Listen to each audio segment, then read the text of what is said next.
Pistons turning live. Okay, welcome everybody to a discussion on the future of politics.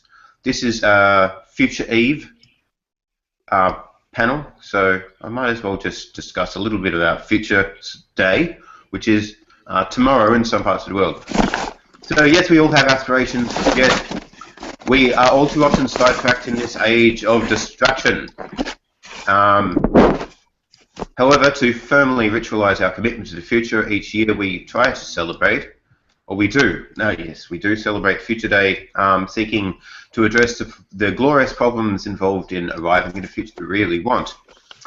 Lurking behind every unfolding minute is the potential for a random tangent with no real benefit for our future selves. So it is Future Day to the rescue.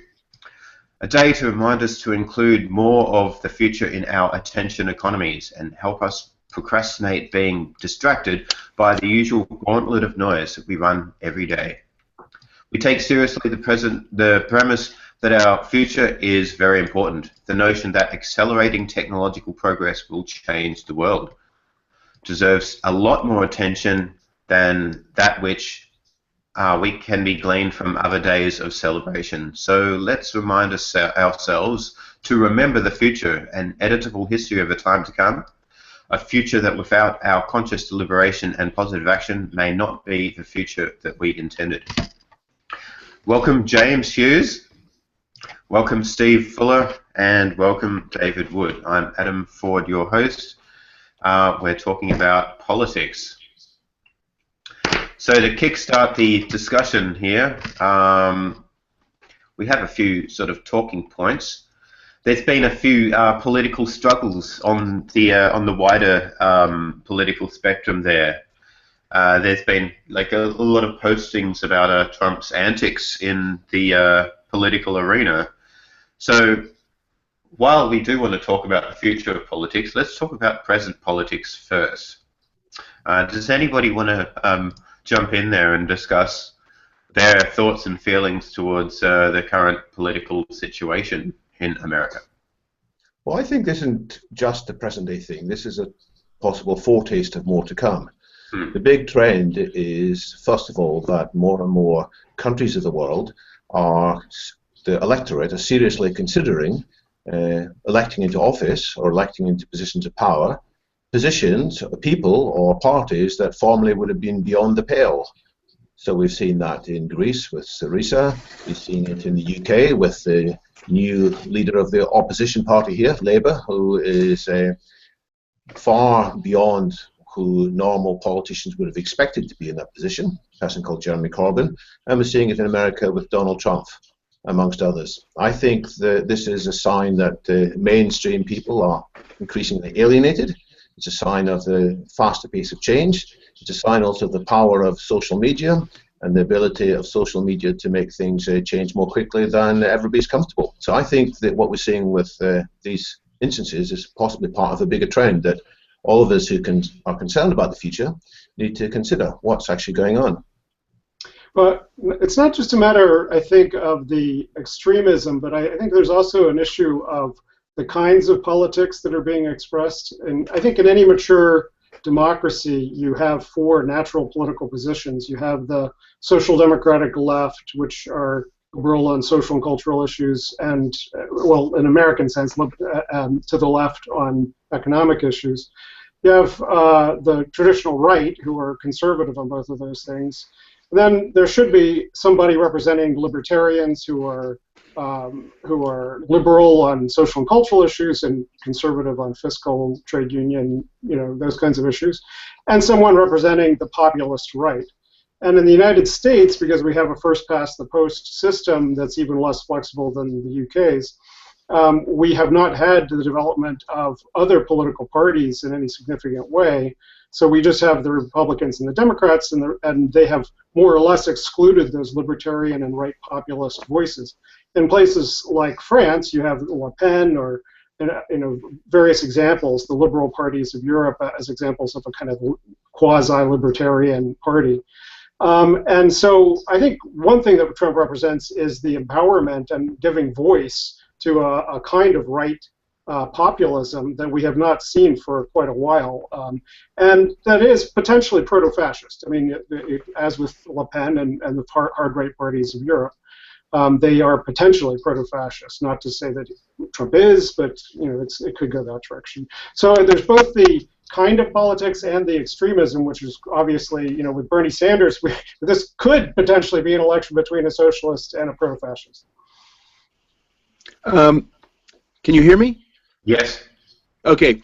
I guess my view is a little bit different. I basically think we're in a situation where it's the center versus the non-center, basically, so that the political establishment, both the center-left and the center-right, are trying to kind of keep together a certain kind of, actually, I think, a fairly, a mildly progressive but state-oriented agenda.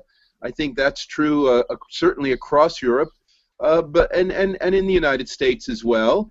And I think the problem is coming from both the left and the right in terms of their extreme tendencies, and to such an extent that I don't even know if left and right are really going to be the operative polarities. It's more like a kind of center, traditional state-based way of doing politics versus some other kind of way, which to a certain extent social media is sort of the symbol of, but it's not clear what that means in ideological terms, because it seems to me that both people on the left and the right have been taking full advantage of that. So I do think what's really being challenged here is a kind of state-based approach to politics, and it'll be interesting, for example, to see what voter turnout actually ends up being in the United States, especially among the young people who, to a certain extent, or have been mobilized through social media. But whether this will translate into voting on election day is another matter entirely. But that's kind of how I see things. It's rather not so much a challenge from the right so much, but rather a challenge to the center. It's plausible. Yeah, I mean, definitely Trump has appealed outside of the traditional party structures of the GOP and the fiscal structure of the GOP, like the Koch brothers. Seeing somebody give the finger to the Koch brothers, who have been, increasingly hegemonic within Republican circles, is wonderful in some respects. And so the fact that there is a populist working class appreciation for a rich guy who can, tell the rest of the GOP to go stuff it is, in fact, a democratic impulse. Unfortunately, it's allied with xenophobia and a lot of things, unpleasant things. But I think this is with Trump, I think it's kind of a movable feast. I think the populism's real, but what exactly that means in terms of concrete policies once this guy would be in office, I think, is an open question, including this business about building a wall, between the United States and Mexico. That might be the first thing to go on day one once his attorney general gets hold of it. Yeah. So how much of a change, James, do you think may be coming to American politics as a result of this? I mean, as futurists, we're trying to think to what extent may the future be different from the past. And you said America's always just had two political parties and it can't get out of that. But aren't there scenarios in which there might be a popular third-party candidate who might shake things up? Yes, I mean, I don't know in the long run whether the electoral success of a party would mean that we'd have three parties. You could, theoretically, you could have regionalization of parties in the United States that could be successful if there was a contest between hard right and soft right parties in the western states, and hard left and soft left parties in the eastern states, something like that. But certainly, I mean, the GOP, both the Democrats and the GOP, have a number of internal tensions that have meant that there have been predictions that they would fall apart for a long time. The GOP, between the neo-conservatives, the war hawks, the Christian right, the Wall Street bankers, they all have different interests and sometimes conflicting interests. And some predict that if Trump gets the nomination, that it'll blow up the GOP, or at least radically reform it. And that could shake loose some of the folks, alienated folks who are closer to the center. The Republicans have moved so far to the right now that there are a lot of those folks who already become independents.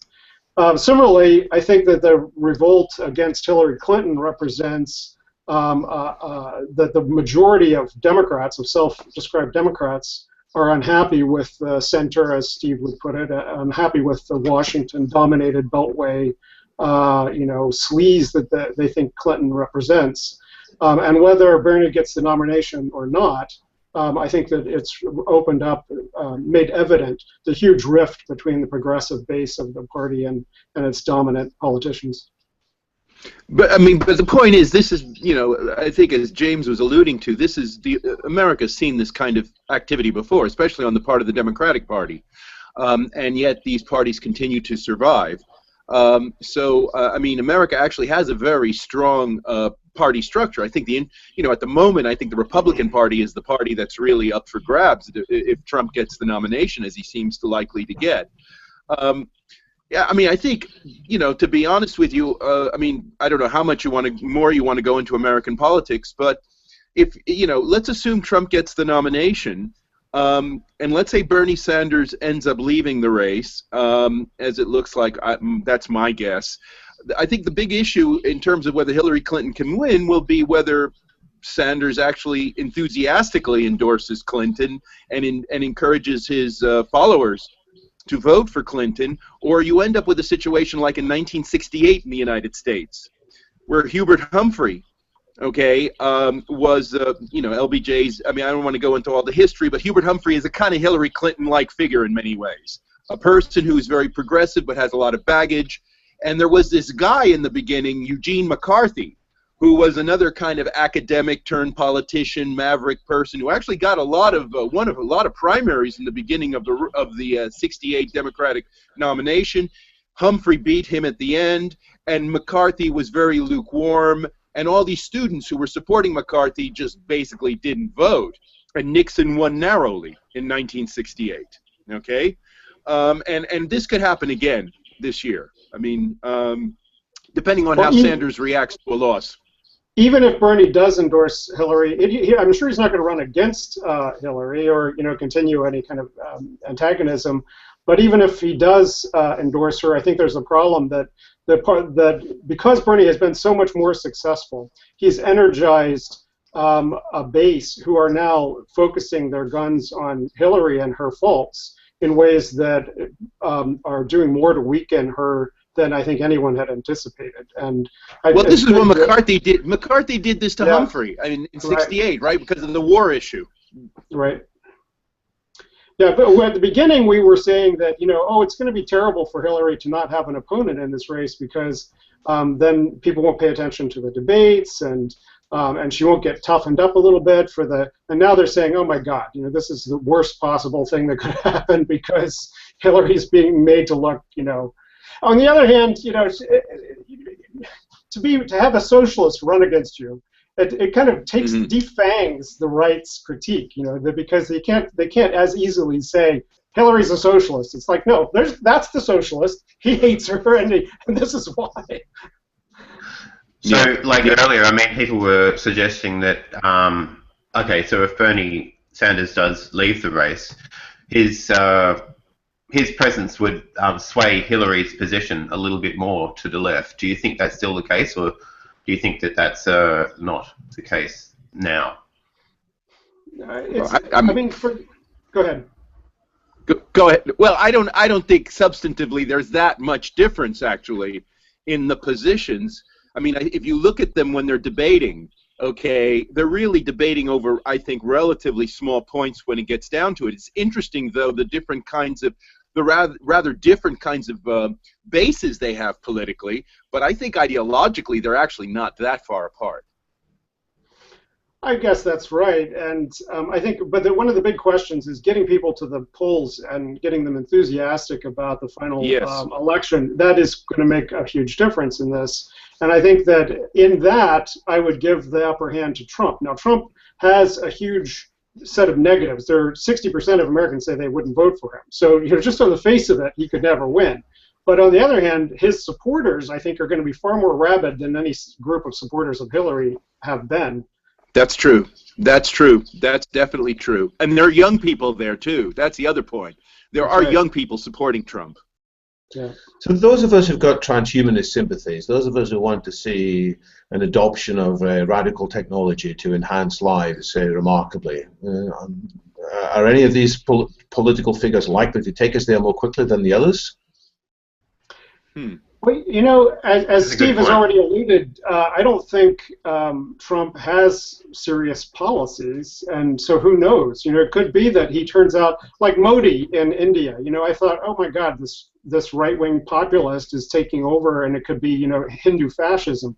Turns out he's actually kind of good on some science and policy issues. Who knew? But so Trump might be something like that. Who it could be. I mean, I don't think, you know, there's not much of a sci-tech angle to this election. You know, in the past you might have had the space program as something that people might have debated, or you know, but really it's all been irrelevant. Stem cells have been taken off the table. I just came from a meeting, by the way, out in Arizona. We were meeting with Nir Barzilai, who's an American doctor who has met with the FDA to try to get them to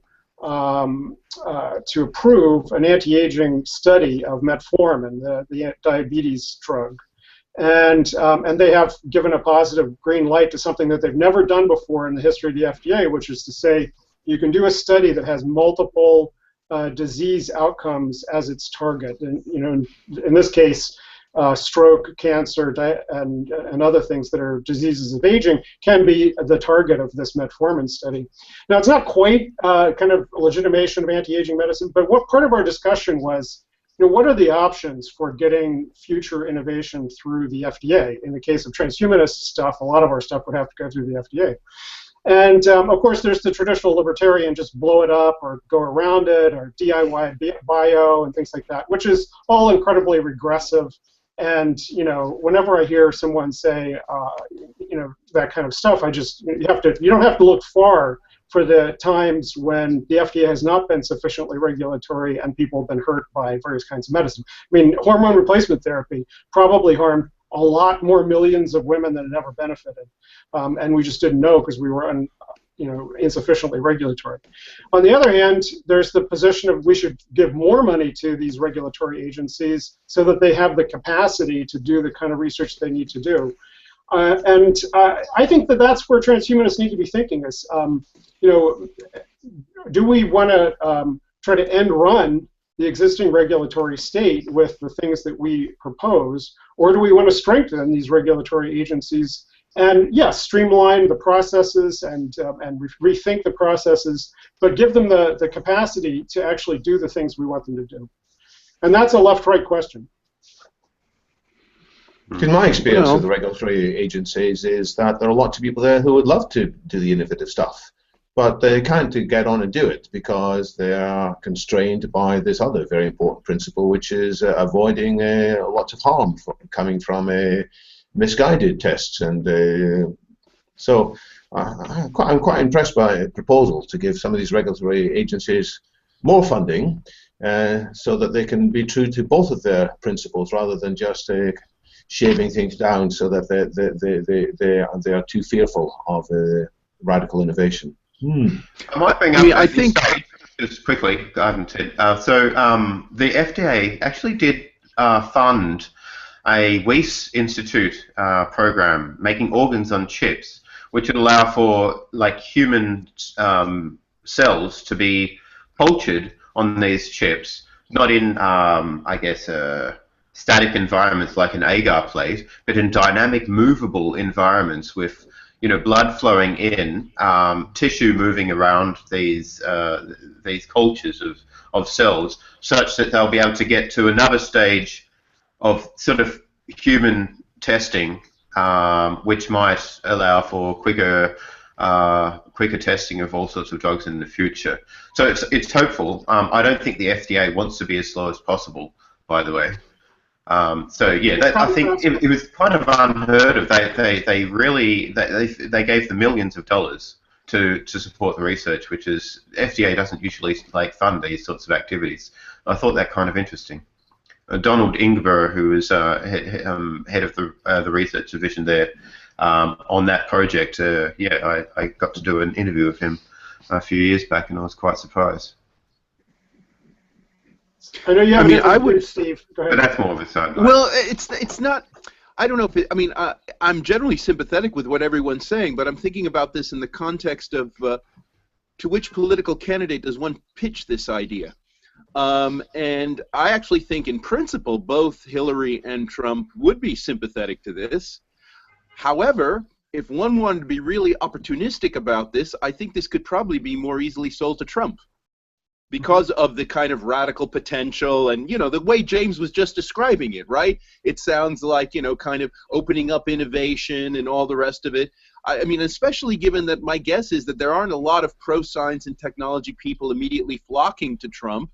I would have thought that if transhumanists really want to make an impact on some presidential campaign, if Trump is the candidate, that Trump would be very open to this. I'm just saying from a kind of, because Hillary's going to have a lot of people demanding her time, and because she was one of the pioneers of the kind of national health service the U.S. has now, people often forget this, but she was the first one there.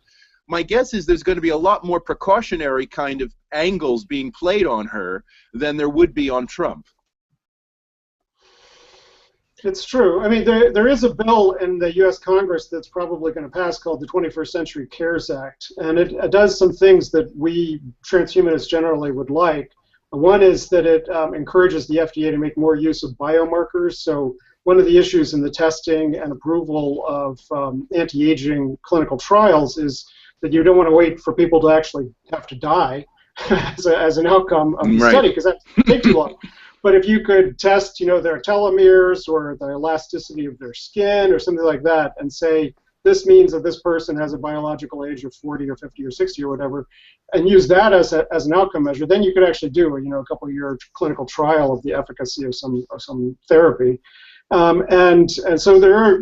And that has generally been popular with the Republicans. So I don't think that that medicine is weird in this case, because it's a bipartisan issue of support for medicine in the abstract. Now, the actual funding that the Republicans want to give to NIH and National Science Foundation is less generous than the Democrats, because they're fiscally conservative. But in terms of the general idea of supporting the capacity of basic research and so forth, they have generally supported it. So James, I'm interested if you buy into what Steve Fuller was saying, which is that some transhumanists should be forming a caucus within Donald Trump's organization to be transhumanist pressure. Do you think we should be looking for people to take that role? You know, as a man of the left, I can't in good conscience say that anyone should work with Donald Trump. But as a sociologist, I have always thought that the way forward for transhumanist influence in electoral politics is to have transhumanist caucuses in every political party, to bring together the people. And the Democrats, or, you know, as you know, I'm not entirely wedded to the transhumanism as a label, Futurist caucus, a Technoprogressive caucus, or whatever, and that those caucuses then could have an informal network where we would know that we would collaborate on certain issues and not be able to collaborate on others because of our political differences. But, you know, if we had that kind of a network and those kinds of institutions, then the transhumanists in the Trump camp could, you know, figure out what we could work together on with the transhumanists in other camps. So this is interesting. Can I just quickly say, I haven't been watching Trump like very closely, but it seems as though he's of the persuasion that he's not really a collaborator, even within his own sort of spectrum. He's not collaborating with other players as well as one might expect for a political candidate. So, well, I'm a little bit skeptical that if he does get a position of president, he would collaborate with anybody effectively. Well, I don't know about that. I mean, actually, one of the things he's advertising himself as is, as this great negotiator, right? And the problem with Washington has been the problem of negotiating across party lines. And but I want to go back to this point about, you know, Trump and transhumanism, because one of the things that struck me, and again, you know, if people are following this, right? Governor Christie of New Jersey has just supported Donald Trump, and he's a very interesting figure, a kind of establishment figure, centrist in the Republican Party. But one of the things that he was saying when he was running for president, he was very explicit that we are going to have to figure out some way of raising the retirement age in order for Social Security to be affordable. And so he was talking about investing a lot of money on health care to enable people to be able to live healthier lives and work longer. And it seems to me that is a kind of opportunity for transhumanism at the very, transhumanism at the basic level is to actually think constructively about how some of the kind of fiscal problems of the welfare state could be addressed by actually enhancing people so they can be productive longer. Christie was the only Republican candidate who brought that issue up in the campaign, and so I do think that there is a way of getting this in, actually. I think we should also talk about Europe, but I just want to mention a couple other things. One is that recent polls have shown that a lot more money from billionaires has started to go to the Democrats, and part of that is that the Silicon Valley billionaires are much more likely to be Democrats than Republicans. And this, I think, is a positive trend, except that all the studies of those billionaires also show that they tend to be libertarians and tend towards the libertarian end of the Democratic Party as opposed to the populist end of the Democratic Party. So, from my point of view, not as great a news. But another thing is that Peter Thiel, who is probably the richest transhumanist that we know of, yes. There may be some who are in the closet, but he has been the principal bankroller of Ron Paul and Rand Paul's campaigns in the past, and he decided to sit this one out so far as we know, and I'm quite sure he's never going to support Trump. So it may be that at least not having some of the Thiel money, maybe he'll focus on other projects, and that would be hopeful and good. And another thing to mention is that I think there is a potential within the GOP as we've known it for a transhumanist caucus. Newt Gingrich was an example of someone who, although I despised him politically, was trying to position himself as a techno-futurist within the party and someone who had that mantle. And I think that we can find those folks and potentially work with them on some issues.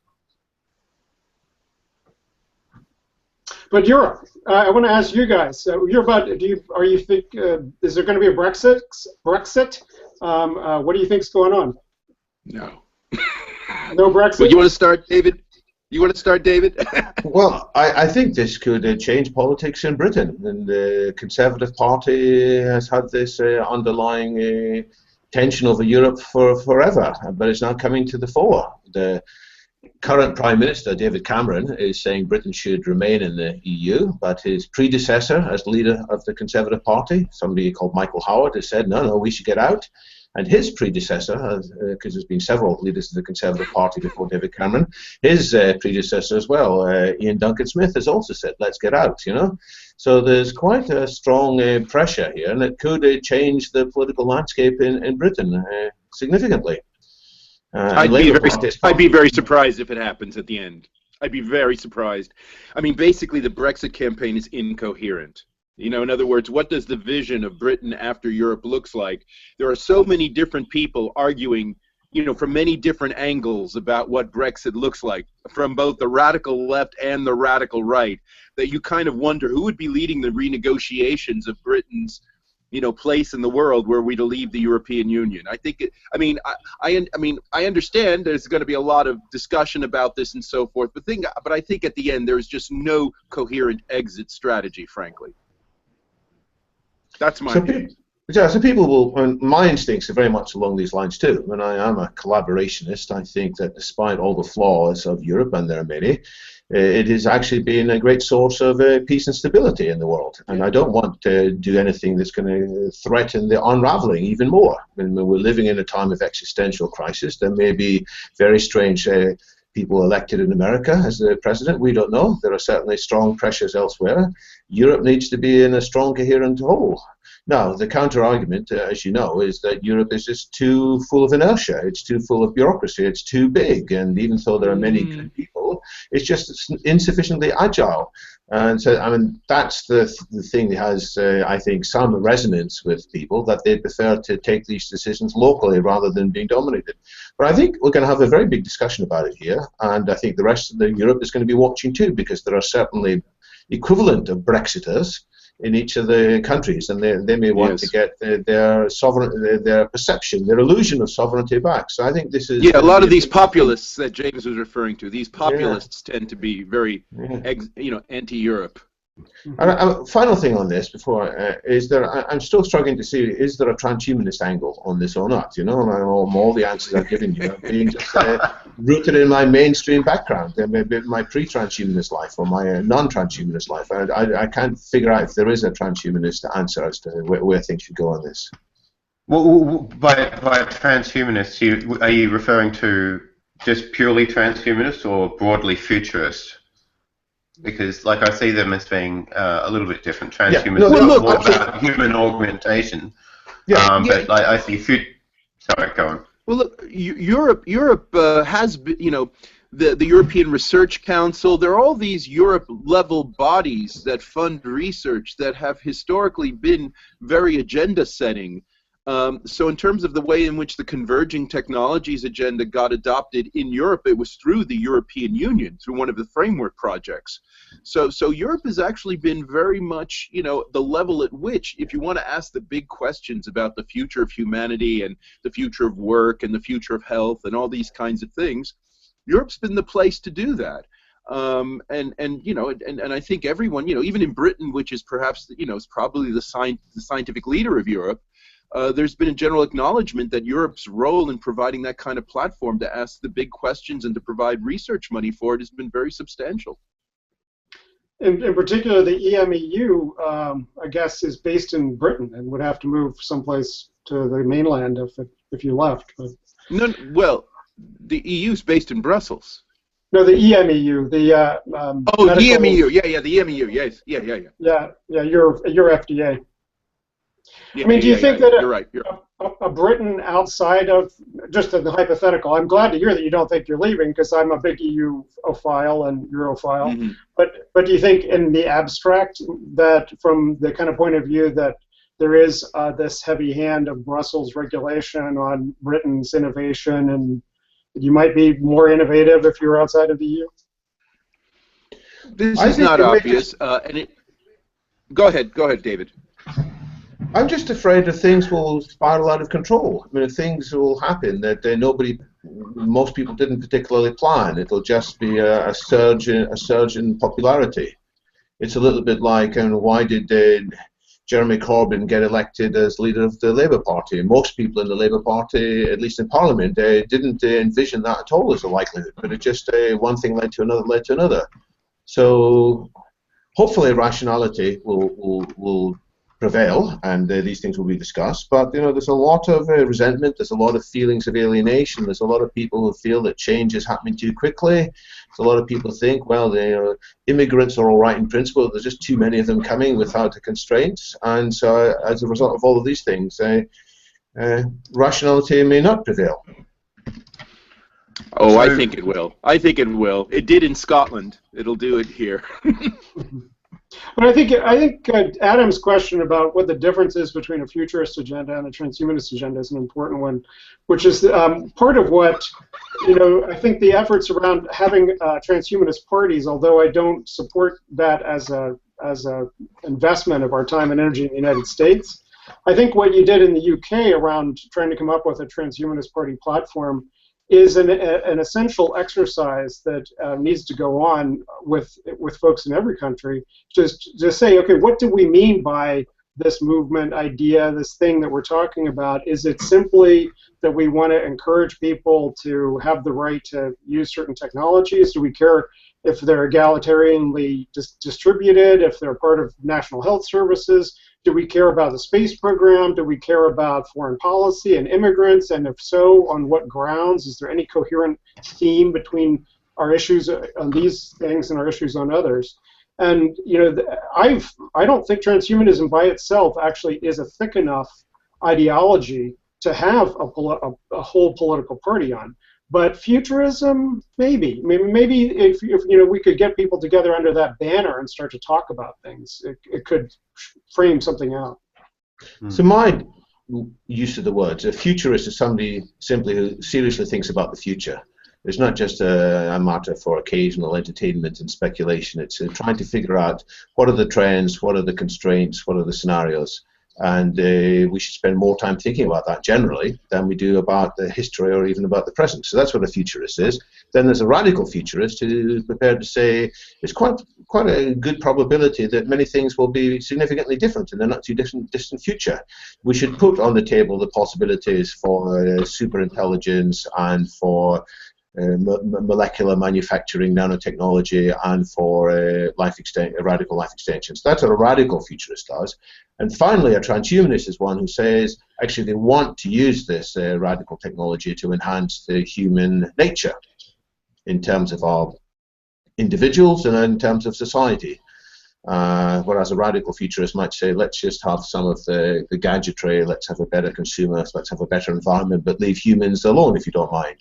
Whereas I think that's what transhumanism is about. It's allowing the human, not just modifying nature, but allowing the modification of human nature. Sure. And look, you know, most transhumanists will say that that sounds obvious that we will do so.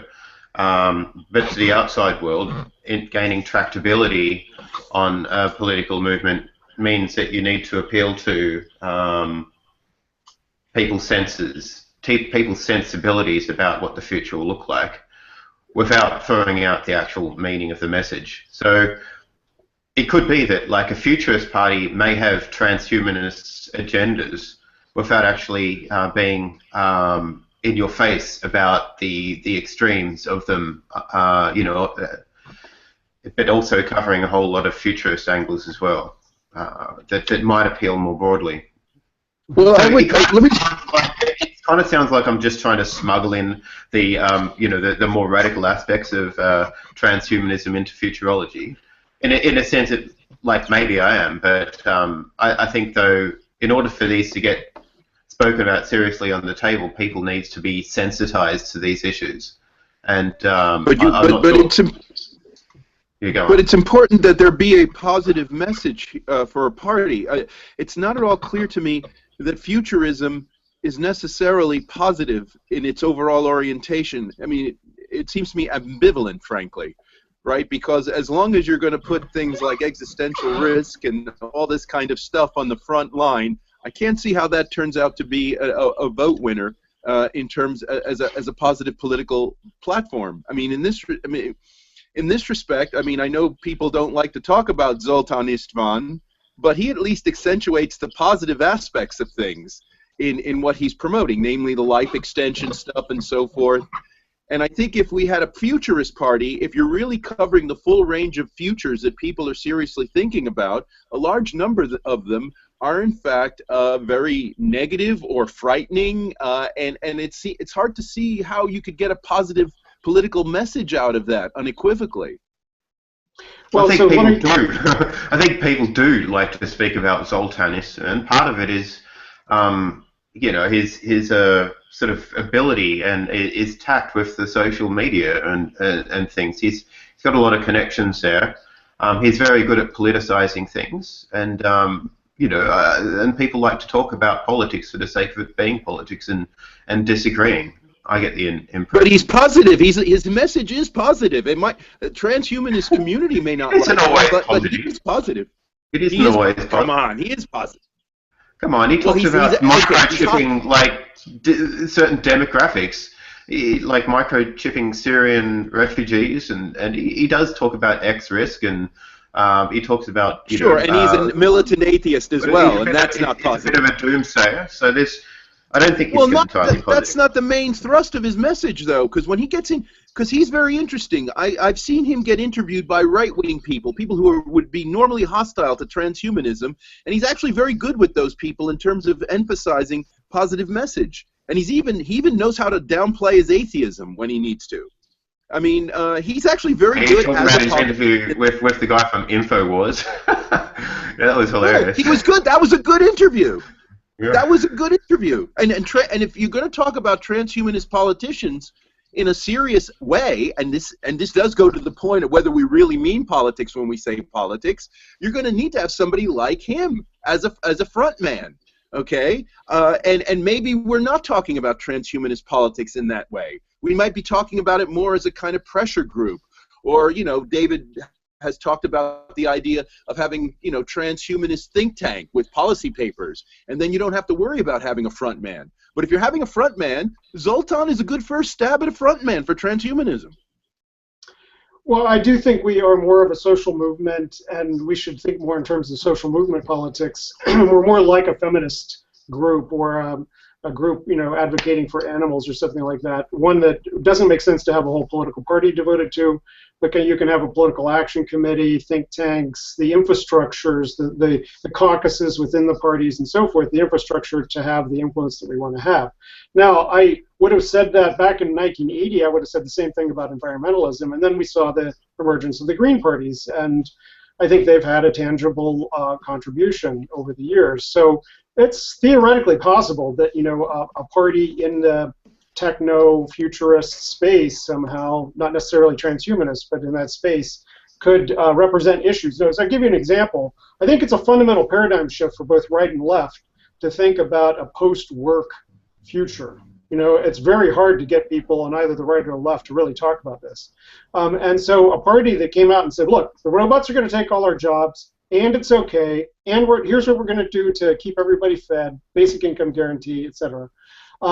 Those parties would be, you know, fundamentally different kind of space than the existing ones. And so, you know, is that a negative message or a positive message? You're going to lose your job, but it's going to be okay. You know, I don't think it's a.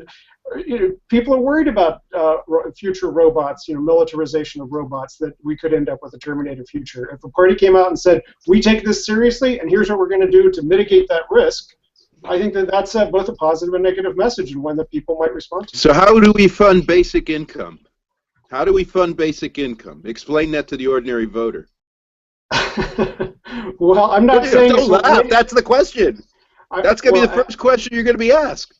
Of course. Well, I'm not saying it's a winning platform yet, or that it's even sustainable yet, because actually to get what I would consider a legitimate basic income in the United States, we'd have to have Scandinavian levels of taxation, and so, I mean, but this is true.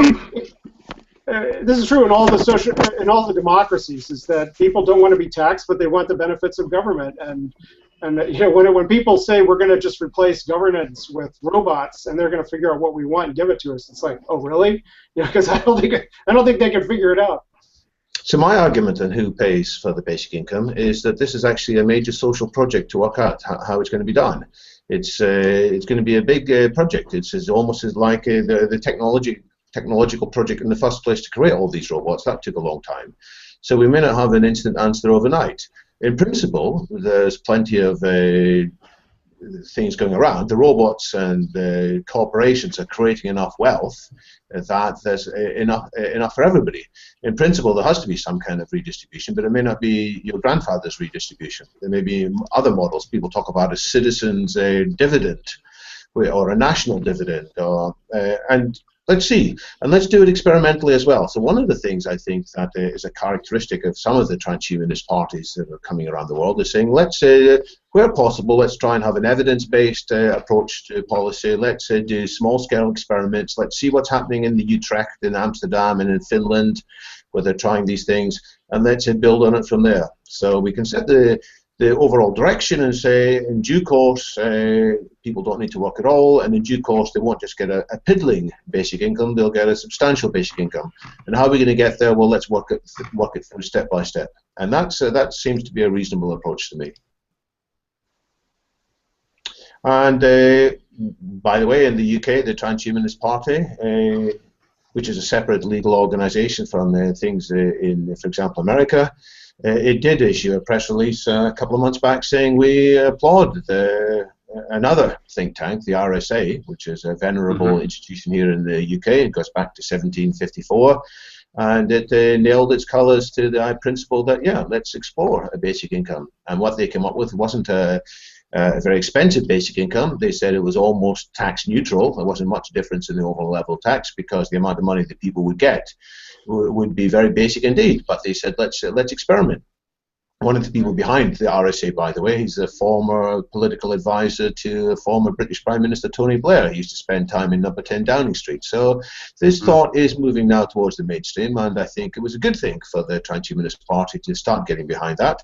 And if we had more funding somehow, or more people dedicating more of their time, we might flesh out these ideas further. By the way, I very much liked your statement also, the UK Transhumanist Party statement, on taking nootropics out of the British regulation of psychoactive drugs. But, you know, I think Britain, they had the Nut Commission, what, 8 years ago, 7 years ago, which had done a great study of the various costs and benefits, or mostly costs, of various kinds of psychoactive substances, and had come out with a statement that alcohol was the most dangerous substance in the UK, and that MDMA was relatively harmless. And David Nutt got fired, and the whole commission got ignored immediately. You know, if we could put nootropics into that pre-existing framework of cost-benefit analysis, I think the evidence for most nootropics would show that they're on the riskless end. Yeah, so the Transhumanist Party in the UK did this press release and then followed it up by creating a petition on the parliamentary website and saying the petitions, there are a number of drugs which should definitely be excluded from the current psychoactive bill. Now, we haven't had huge numbers of people signing it. I think it's somewhere between 350 and 400 people who signed it. That's a long way short of getting a parliamentary debate created. It's something like 100,000 people. But, you know, we're learning how these things work, and, you know, we've got to start somewhere. So we've decided not just to be armchair politicians. We're going to get our fingers wet and our feet wet, and gradually we're going to figure out how to make these things happen. And if we do it, then maybe other parties will take it up as well. And that's another thing we can learn from the Greens and the environmental movement. You know, they started outside, and other parties eventually started adopting some of their policies, and that's good. How about you, Adam? I saw that a story in Vice or someplace here about an Australian transhumanist party that may emerge from your science party. You already have a third party called the Science Party, right? Yeah, that's right. The Science Party used to be the Future Party, but believe that the Science Party has quite a bit more tractability. So I think the Transhumanist Party, as they're called in Australia, I'm not sure what political efforts they're going through. I think it's more about like popularizing transhumanism in Australia rather than actually entering the political sphere, at least so far. I'd like to see that develop in the future, but we'll see where that goes. I think it's pretty much. They're doing some future day activities as well, aren't they? That group. I think it's being hosted in Deloitte in Sydney, maybe tomorrow. Yes. Yeah. Well, yes, that's right. I wouldn't. So there's the chapter called Transhumanism Australia, which is Sydney-based. Has also agreed to do a future day as well, which is fantastic. So yeah, Peter Zing is organising a future day over there. Yes, at one of the Deloitte offices, I believe. So I'm also holding one in Melbourne, and he's holding one in Sydney. And there are a number of people around the world also holding future days, like in Venezuela. I believe there's some in America. I'm not sure if there's one in the UK, David. Is there? No, I think we missed it this year. We'll have to do it next year. Just go to the local pub. Just drag a few people by the cuff of their neck and talk to them about transhuman politics, and you can call that a future day. That's how it always happens. Right? Yeah, I'm sure you could do it. There's enough time. All you need is a couple of hours and a few people wanting to just fetishize about technology for a while. And I don't just want to fetishize about technology. I want people to think about. I was being tongue in cheek there, David. I'm sure. I know you're capable of a lot more than fetishization. I think it's important that different places around the world, especially major hubs of activity in transhumanism and futurology, to represent in a sense. I don't think we need to expect that there's from each one of these colonies there's a brand new amazing idea that comes out of a meeting but I think it's still worth it to represent. I don't know how long it took Earth Day exactly to get off the ground, but I believe it took a long time.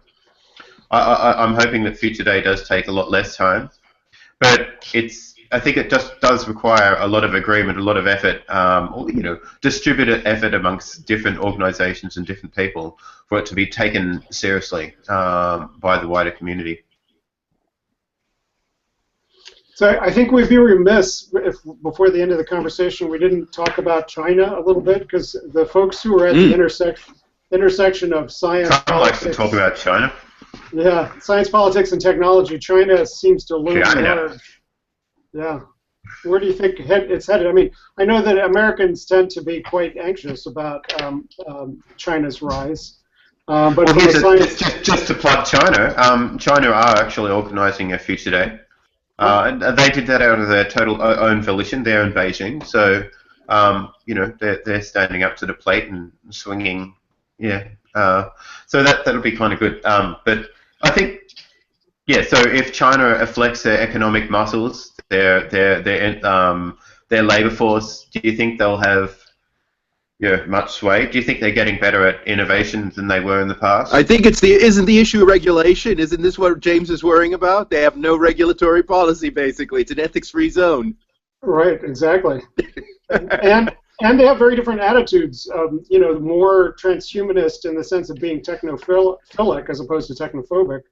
You know, and this gets back to what is transhumanism? Transhumanism for me is the Enlightenment memes, which included science and rationality, but also included these democratic memes. And what you see in China is that they got all the enthusiasm about science and reason and all that, but they don't have any of the democratic memes going on as well. So you could see this kind of new authoritarian state with very pro-science policies, and it would be very weird. Yeah. It's a good point. There are more 3D printers in China than the rest of the world put together, as I remember. And I'm sure there's probably as much genetic experimentation in China as the rest of the world put together as well. Mm-hmm. Right. Well, things could come out of the left field a lot easier. I mean, the Chinese government doesn't seem to be as bound by ethics as much as some of the Western world, or at least Western ethics. So. There may be some interesting developments in China that may not have been like at least near-term possible in the West. So whether that for good or bad, you know, that could be a result of having experimentation in China, you know, and not necessarily only in America. Are they being innovative? I think they are. And I don't think they need to. They're encumbered by as much regulation, which, for good or for bad, may result of them getting to, you know, some discoveries a lot quicker than the West. Well, see, Trump's really worried about China too, so maybe we could get him interested in this way, you know, because he sees China as a big competitor for the United States, and so this might be an angle to get him involved. That's right. I think they've got the fastest supercomputer in the world is probably in China as well, isn't it? Somewhere in Shanghai. Mm-hmm. Well, apparently, I'm not sure if that's still the case, but it might be. Yeah. Yeah, and maybe it's been changed recently. But I think the future scenarios of the world, if we're thinking about the future of politics, then we shouldn't just think that there may be changes in Europe and there may be changes in America, both of which are certainly possible. But there may be an economic collapse in China. And I don't know how to rate the possibility of that. I'm not an economist, I'm not a China expert, but I think it's probably at least a 10% likelihood of a major economic collapse in China because they've overextended themselves with too much debt and so on, and that could have major repercussions worldwide as well. So I'm glad you brought this up, James. And ethnic divisions. I mean, a lot of China watchers have that kind of that expectation that now as China's economy slows down and they try to shift to a consuming economy as opposed to a producing economy, that the ethnic divisions, the corruption, a lot of the internal contradictions of their model will blow them up. And certainly they have a much more extreme old age dependency ratio that they're facing than even places in Europe because of the one-child policy. Mm-hmm. So they're going to have lots of old folks and very few young folks. So they'll be more amenable to the longevity dividend, more amenable to having middle-aged people being regenerated, at least in their bodies, so that they can live longer and don't become a burden to their single grandchildren. I hope, yeah. So we should all make that case. I think the longevity dividend argument in terms of our political futurist activism is the strongest argument that we can make, because people have in public policy been staring at the horror of the graying of our societies for 30, 40 years, and it's only been getting worse because the birth rates keep falling. And if we don't make this argument, I was at this meeting. There were people, some of the folks there who were working on anti-aging therapies were making this argument. Maybe we shouldn't do this because it's going to crush society. And I'm going, there is no reason to start any discussion of an economic or an ecological problem by discussing how many senior citizens we should kill, right? That's a stupid way to start any kind of ethical or public policy argument. So yes, there are going to be things that we need to adjust in the future, but if we can keep senior citizens healthy, it's going to be so much easier to do that than if they are sick. And I think that's a very strong argument for us to make about investing in anti-aging therapies, the longevity dividend argument. Mm-hmm.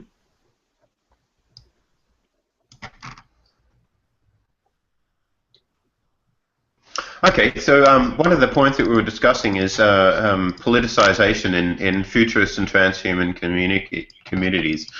Now, yes, I think, David, you brought this point up for discussion. Do you want to describe what you mean by the politicalization controversy, or just give us a brief introduction in your words, and see where we can go from there? So in this discussion here, we're all taking it for granted that it's a reasonable thing for transhumanists to be involved in politics, either through having their own parties or just trying to pressurize existing parties. But there are people who feel that they'd much rather the transhumanist community put its effort into other things, like actually developing the technologies in the first place, instead of getting involved in politics. Because after all, politics is very messy. Politics means you've got to discuss. Even though you hate a political party, you've got to figure out a way to work together with them. You've got to swallow your principles. You've got to do horrible things. And that's something that strikes at least some transhumanists as a bad idea.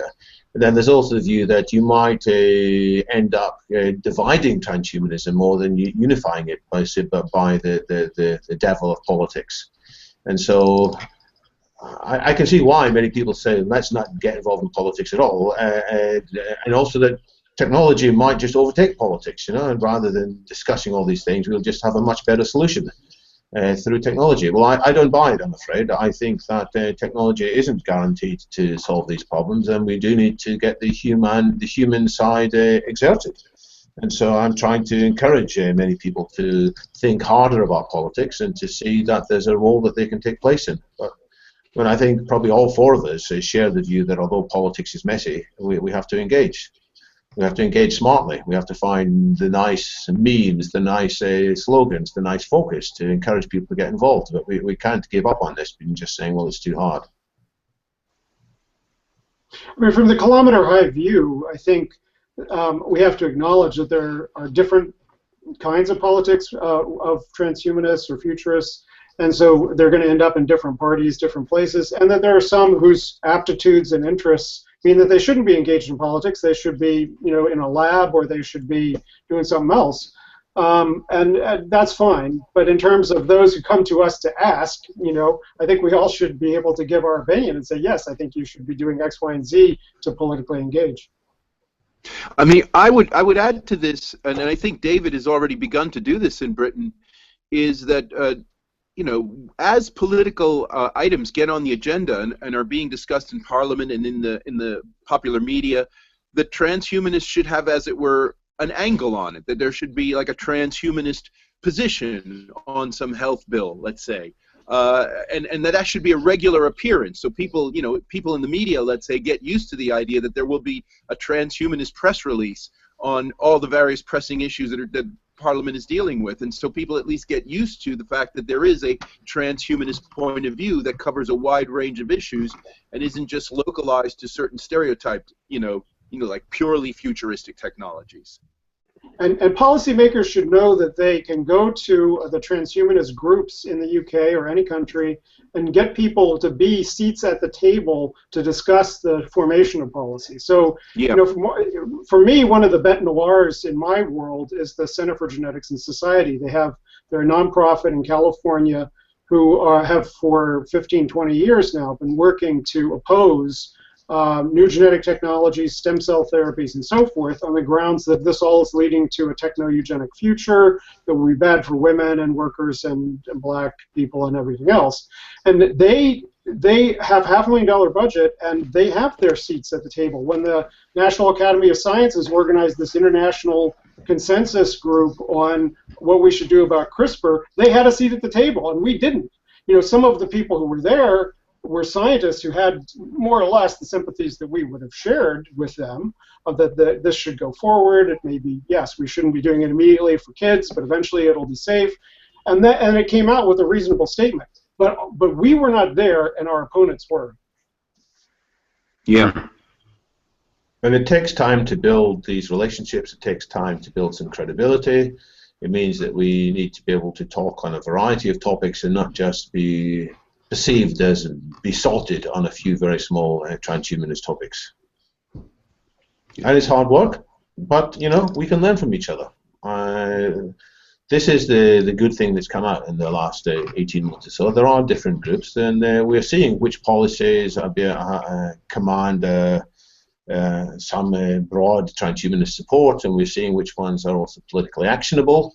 And hence, we're in a much better situation than we were before. So we now got a list of several. You know, there's the longevity dividend idea.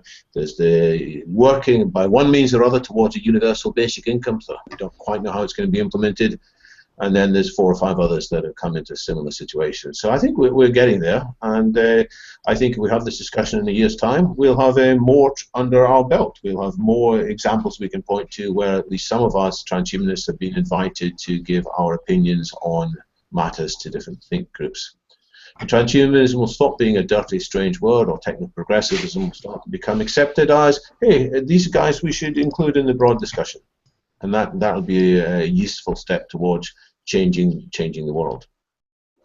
So I've interviewed James before about the techno-progressive statement there. I think it's worth highlighting because it is solid and it is meant to be political.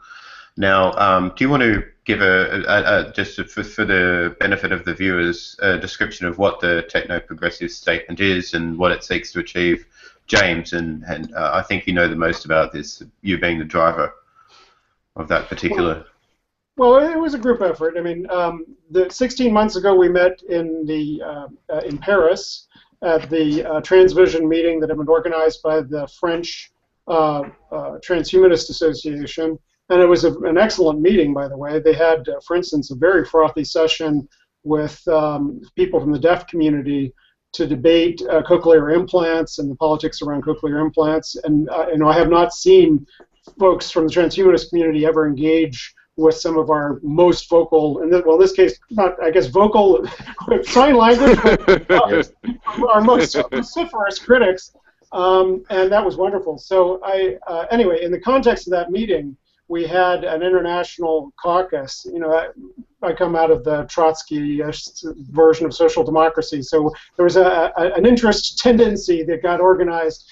And we wanted to issue a statement that would kind of frame techno-progressivism versus more general futurist and transhumanist politics. And as I said earlier, I don't think transhumanism is very thick as a political ideology. So if you weld it to social democracy in this particular case and flush out where that kind of space is, I think that's a much thicker base on which to build politics. Now, we issued the statement, and a whole bunch of people signed on to it, including representatives. Some organizations signed on to it, different transhumanist groups, and the leaders of organizations. The majority of the Humanity Plus board of directors signed on to it. But it didn't go very far immediately, because I think what happened then is that these flurry of transhumanist parties got started. Now, as I said, I think that's a very useful place to have a discussion, as long as we don't pretend that the exercise of the techno-progressive statement was distraction. It was not a distraction because what it says is there are going to be different tendencies, political tendencies within each of these efforts, these transhumanist futurist efforts. Let's have names for them. There's going to be a transhumanist, a technoprogressive caucus, and a libertarian caucus, at least in most of them. And if we try to say, oh no, we're going to come up with policies that'll be the lowest common denominator that we'll all agree on, well, it's like, okay, you want to have folks who want to eliminate the regulatory state and folks who want to strengthen it come up with a lowest common denominator policy about how to regulate drugs? I don't think so. It's going to come out one way or the other. That's interesting. Yeah. Well, okay, so there has been some sort of questions put forward, not really questions, more like statements by some of the viewers here. And there's one here, I think it's really, what it's talking about is how, it's a little bit specific, but generally what the theme is how technology is actually shaping politics. Well, the wording that this person put forward, and I won't name them, is augmented reality and virtual reality is going to exponentially explode empathy. I don't know how to interpret that, but that is what is needed to overcome government corruption. So, okay, so let's talk about the Peter Singer's expanding circle, if it relates, and Pinker's further study with his book, The Angels, Better Angels of Our Nature. And yeah, since people are sort of more exposed to the effects of disease or unfortunate situations around the world, they're more likely to feel empathy, even though they're not actually they're not there. They're not there physically. Do you think? I think the broader question is: do you think the trends in technology are going to shape political spheres further? Is it going to enable different forms of politics? It's rather a broad question, I know. I think these things are going to speed up politics. It's back to one of the points I made at the beginning, that things will change more quickly than before. That it would take several years sometimes, or even decades, for opinions to change. But because we have so many ways of learning what's going on elsewhere in the world, then things change. We had a case in Britain when there was a photograph, I think all over Europe actually, of a photograph of a drowned Syrian refugee was washed up on the beach in, I want to say, either Greece or Turkey, and it suddenly changed their opinion quite widely. If more people are using VR headsets, and I think that's going to be the case, I think VR headsets are going to get adopted pretty soon, which are much better than things we've had before, because, this is an aside, various technical problems are on the point of being solved with VR headsets, so that people won't feel so sick as they move their head around. So more and more people are going to spend more time in these headsets, and they're going to get more of a shared experience of the flash zones around the world. Is this going to be for good or for bad? It's hard to tell. It could see magnification of ugly emotions as well as the noble emotions. So I come back to my point and say what we can expect is a more rapid influence. And that could be disastrous as well as positive. We have to manage it and look out for it. I mean, if I can answer this, the speed of politics, but what about the nature of politics? Do you think that that'll change? It's good. Well, I mean, David's example of the refugee, I think, is very telling, because that was pretty temporary, that effect, right? I mean, that you know, it hasn't changed immigration policy across Europe. Right. If anything, you know, all of the xenophobia is still very much present, if not stronger. So, I mean, I think the problem with all of these images is, yeah, they have a big impact very temporarily, but it's not clear how you can capitalize on it. And the fact that you're being exposed to more and more such images ever more rapidly, as David puts it, means that the kind of the stickiness isn't there, and you need some stickiness in order for politics to actually amount to anything that can be constructive. And I just don't see how we're going to get that in the kinds of scenarios that I agree that David sees that are on the horizon. Right. Empathy-based politics in the first place is not always good politics. I mean, empathy-based politics can also lead people, the research shows, can lead people to want to warrant violent intervention in order to defend the people that they're empathizing with. You know, that empathy is also often limited by color of skin, but it's also irrational. You know, that if you show people a picture of 100,000 people displaced by a flood, they're going to react less to that than to one person, just one kid who falls down a well, and that's just irrational in our politics. But I hope, I would frame it differently. I don't think I'm looking forward to an increase in empathy-based politics as a consequence of these new technologies. What I'm looking forward to is the continuing breakdown of nationalism and barriers, and the continuing growth of cosmopolitan experiences of other people's societies, and how that may enable a new transnationalization of political alliances. You know, if people stop thinking in terms of their national identity and start thinking in terms of, I'm a part, maybe as Cory Doctorow wrote a wonderful novel about a transnational political union or labor union gets started inside a virtual reality game. And so, the tribes of people working in these games start getting exploited as gold miners in the game, and then they form a trade union, and kids in India start uniting with kids in China to fight the international exploiters. I mean, that's the kind of neo-Marxian for the 21st century vision that I hope comes out of the information and communication technologies. James, why do you suppose this hasn't happened yet? Because this seems at a certain level very obvious. Why hasn't this happened yet? Well, I think we have people in futurism back for 150 years have been expecting it to happen. You look at the first advent of the telegraph, and there were people saying the telegraph is going to unite people across borders, and people are now going to know what's happening in other parts of the world, and it's going to change everything, and it really didn't change it as much as they thought. But on the other hand, you do see a broad historical trend of the growth of cosmopolitan understanding and the breakdown of tribal and national and regional identities. So yes, I do think it's happening, and I think all these technologies are contributing. It's just not happening fast enough for my taste.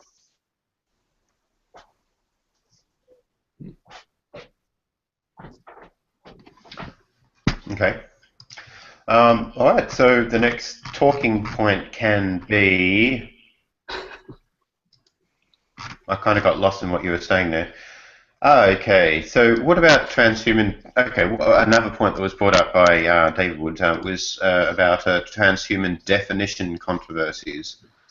Now, is there an issue of communication amongst futurists in the political space here? What's the guts of the idea of there being like definition controversies? If you ask people in the street what does transhumanism mean to them, most people never heard of it, of course, but those that have heard of it, they'll give quite different views. I mean, they might say, oh, transhumanists, they believe in mind uploading, and they all want to upload themselves into computers. And that may or may not be the case for individual transhumanists, but it's not the kind of thing that I think is the transhumanist party or transhumanist politicians are necessarily wanting to highlight. So it's just about clearing up our act in terms of what are the messages we want to have highlighted and they want to be known by. And some of the documents and books and things that have happened in the past, they've all got their purpose, but they may not necessarily be the best things to lead a political conversation with. It's the same for every political movement. I mean, feminism, to its critics, is about hating men, being a lesbian, practicing witchcraft, worshiping abortion, and if you want to have a political intervention as a feminist, you want to get the topics off of those things and into something else. So, but within transhumanism, there are wacky people within transhumanism. Every movement has its extreme people who are Aspies who think all day about the immediate advent of world-stomping robots and how they need to invent the perfect love algorithm that's going to bring the good robots instead of the bad robots. I don't want them in the political. I don't want them at the table with the political conversation. But look at what the progress that Nick Bostrom's made with his book Superintelligence. He recently testified before the United Nations about superintelligence as a potential weapon of mass destruction, and that it should be on the UN demilitarization agenda. So, sometimes the people can surprise us. Even our nudniks might be able to have a political conversation we didn't expect. I'm not calling Nick a nudnik. I'm just saying he's a little bit more like the folks I wouldn't have expected to have that seat at the table. Yeah, but this is because he's stressing the negative side, right? The thing that scares people, regardless of whether they're transhumanists, right? We're talking about the destruction of humanity. You don't need to be a transhumanist to kind of get that into your head. And I think that's the reason why he's got this. He's got this prominence with the book, but I don't think it's necessarily very helpful with regard to a positive shaping of what the image of transhumanism is. I think the stuff along the lines of the longevity dividend that you were talking about is much more the kind of thing that should be on the front burner of transhumanism as a movement. So you don't think that transhumanists should be drawing attention from time to time to a whole variety of existential risks? I think. Let's put it this way. Yeah. So I mean, I think there's. Go on. So, well, I think at the risk of extent, I think the existential risk stuff, to a certain extent, you might say, caters to a certain kind of the lurid side of transhumanism, right? Where people kind of like the idea of mass destruction. They like to think about it a lot. I think that, and I think it's, you know, in this respect, I think it then takes transhumanism away from the kind of more mainstream concerns surrounding health issues, for example, you know, and you know, kind of more normal type technologies. That's the only thing I'm saying. It's just that transhumanism shouldn't be stuck into a rut of just standing for the most extreme scenarios. Well, here's the thing. I don't think it does.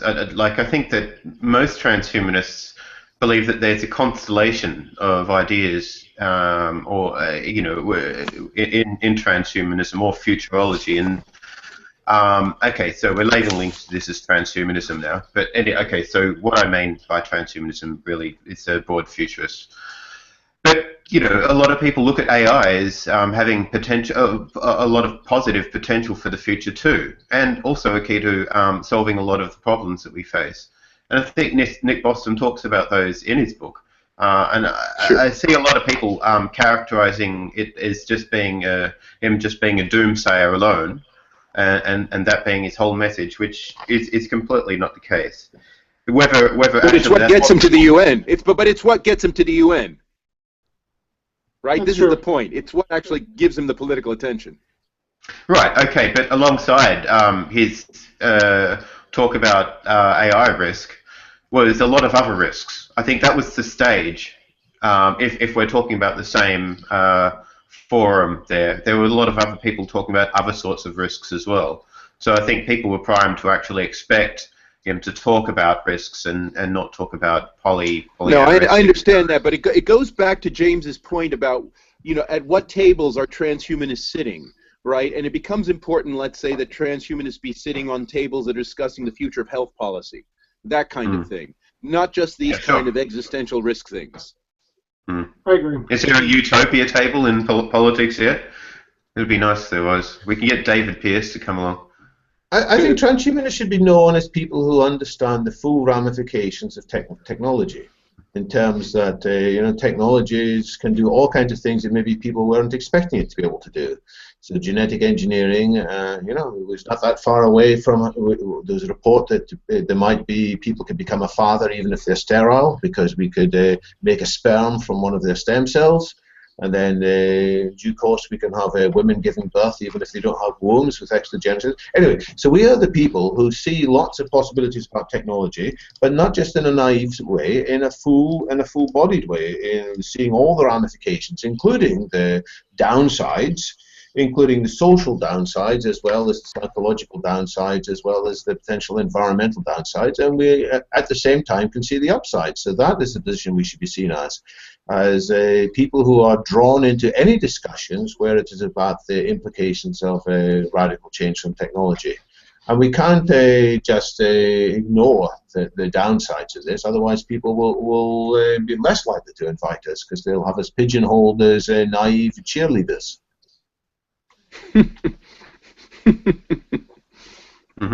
You're happy to be a cheerleader, Steve? Well, I think it's some of that is a little unavoidable. Okay, I mean, admittedly, we shouldn't be seen as full throttle cheerleaders, but I do think some of the cheerleading thing is never really going to go away. Yeah. I mean, I think everyone should take a look at Steve's book on the pro-actionary principle, because you're making a pretty full-throated argument for reframing a lot of our politics around the concept of pro-action. But I think even pro-action can be, we can mobilize that argument around various kinds of threats. We can say, look, there are going to be man-made and natural threats in the future, and if we're sufficiently pro-actionary with our science policy, we may be able to make our civilization more resilient in ways that make us more capable of surviving all kinds of different things in the future. Yeah, that's right. Yeah, I agree. So, okay, so one of the things I didn't think we spoke enough about was fluid democracy, and yeah, I'm just wondering what you guys think of that, and whether you think it's worth pushing as one of the transhumanist agenda items. Well, I think that we do need to give a lot more thought than we have to how information and communication technologies could enable other forms of participation and decision-making. So, for instance, in the World Transhumanist Association, when we wrote our constitution back in 2001, we put in there that all of our board meetings would be 24/7, 365 online, and tried to come up and revision what it meant to have, a quorum and Robert's Rules of Order and all of that in electronic fora. We need to be doing a lot more thinking around that, because if we want, to move in a future, we also need to think, what's politics going to look like? Is a Twitter storm and a Facebook group ever going to replace the power of a trade union and a face-to-face rally? The way that politics of the past. I don't know. I don't see it yet. Well, so I do think if we're going to have this kind of fluid democracy stuff, we're going to need some way of institutionalizing collective memory, which is very crucial if politics is going to have any traction. Because I think it's one thing to be able to be taking votes and recording things on a kind of real-time basis so everybody knows what everybody else thinks. But in terms of, having a usable, storable memory, sticking to a policy for a certain length of time and not being able to deviate from it until it at least shows it has some results, those are very important parts of politics, sort of the stickiness of it. And I think that needs to in some way be addressed as well, not just the participatory aspects. So the tools we're looking for aren't just tools for voting, they're tools for collecting and tracking the history too, and for making it easy to find what the previous agreements are and what are the principles behind the previous agreements. In a sense, they're wikis or modernized wikis, and there's something that they proactively, ideally, would pop into our conversation. So as an issue is being discussed, the AI or a database would say, this has been discussed before, and here's the relevant previous positions on it. Now, I do notice that a group we haven't talked much about so far, and maybe we should talk about it. Something's wrong with your mic, David. Oh, yeah. Am I sounding like a silent? Yes. All right. Well, maybe I should stop then. Right. Maybe that's a sign that I need to wind down this conversation. yes. So we did say an hour, but I think it's gone over an hour. I'm happy to sit here and sort of administer this conversation. I think it's interesting, but I do understand that other people in this room probably have agendas and things that they need to do. Is there any other points? Even sleep. There's even sleep on the agenda. Well, that's something that I didn't have very much of last night, unfortunately. I planned for it. I really did.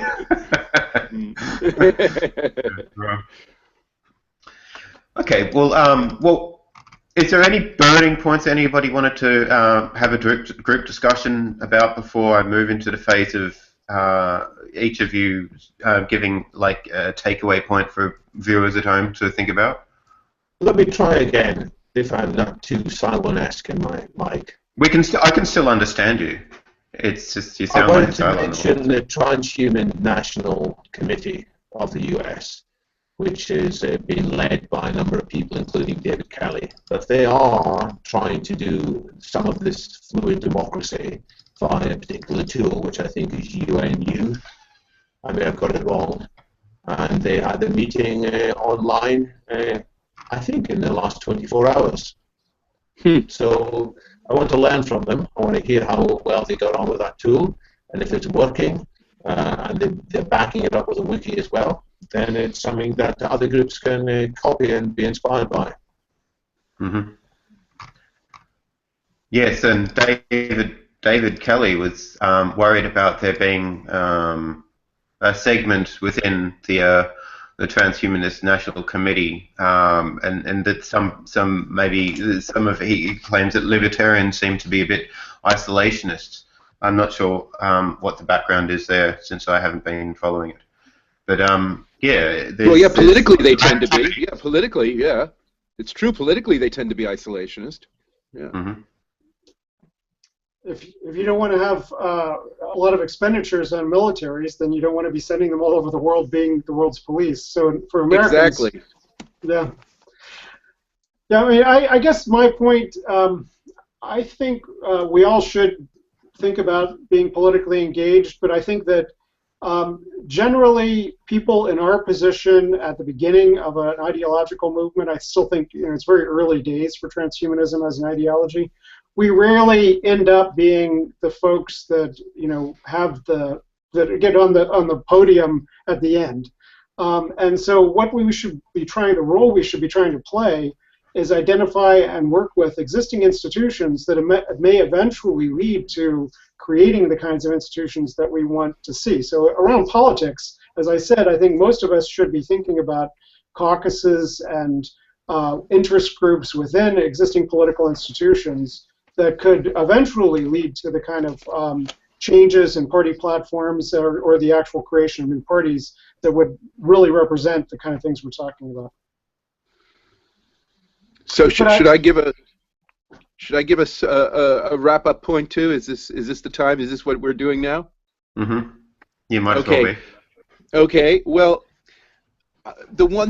I agree with what James and of course what David has said. I guess the one thing in terms of what I think I can contribute, and I just put this on the table because we don't really ever discuss this very much, is the role of mainstreaming transhumanism into higher education. Right, so teaching it as part of your courses, make it look like this is actually sort of part of the history of whatever the West, or intellectual history, or the history of science, or whatever it turns out to be. So it it's less strange that students in a sense have a kind of larger context in which they can understand where transhumanism is coming from.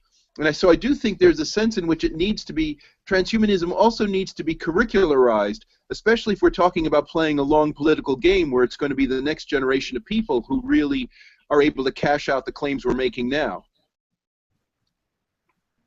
Mm-hmm. Great. Interesting. The point I would make at the end is that I think politics is probably going to change more in the next 10 years than most people are expecting, and that some of the developments with more extreme candidates, some of the developments with candidates becoming very savvy with social media and playing that to their advantage is probably going to take many people by surprise, and that we're going to have to up our game generally to take part in this bigger league. That's all of us. And when anybody who cares about the future of society is going to have to get more sophisticated in how they engage with politics. Mm-hmm. Mm-hmm. So thanks for organising this discussion, Adam. Oh, my pleasure, and it's been wonderful having everybody. And I assume that point that James made previous to Steve was that your final point there, James? I just wanted to make sure. Yeah, I'm terrible at conclusions. All of my written work is good in the middle, but terrible at the end. So that'll suffice, I think. Well, I'm looking forward to Cyborg Buddha, by the way, when that comes out. So just keep reminding me every year. Yeah, up until the singularity. Okay, so well, it's been fantastic having you guys, and look, I look forward to be able to do something like this in the future. And congratulations, all of you, and thanks so much for being such active participants in the transhumanist forum there, and trying to really make a difference in the world. It's wonderful what you're doing politically as well as socially. So I appreciate all of your participation in this this panel, online panel, and thanks also to all the viewers. And remember that there's a YouTube channel this is going to exist on. It's at my channel,